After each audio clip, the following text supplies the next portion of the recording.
And then he came back and like tapped me on the shoulder. I was like, oh shit!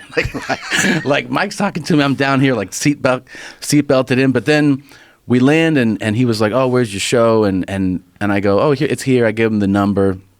Never expect to hear. Hits me up the next day, and he's like, we're coming to your show. And I was like, oh my God. And I really did say like, I'm amazed that you're coming. And he said, it's all love.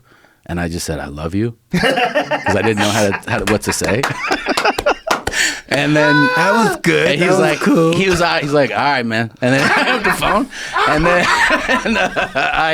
I remember I called the Pittsburgh Improv manager, and I go, hey man, I just go, you're not gonna believe this, but Tyson's coming to the fight tonight. He goes, Mike Tyson? I go, no, fucking Tyson Chicken. Yeah, Mike Tyson's coming tonight. He's like, I'll corridor off a whole thing, and and I didn't know he was at the show, because the show had already started and I didn't see him arrive. When we go back to the green, after the show, I walk off stage and he grabs me and he goes, let's go to the green room. So he took me to my green room, right? Like he was like, and I was like, fuck yeah.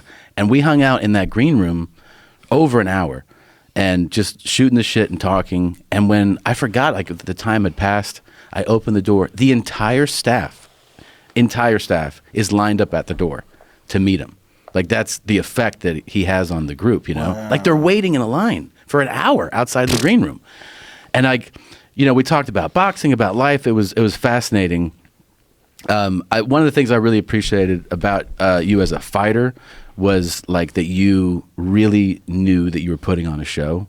So that's something that I feel like I miss. There's no one that put on the show the way you did. Like you knew that people bought tickets and paid for the pay-per-view. And then it's still like one of my great memories, man.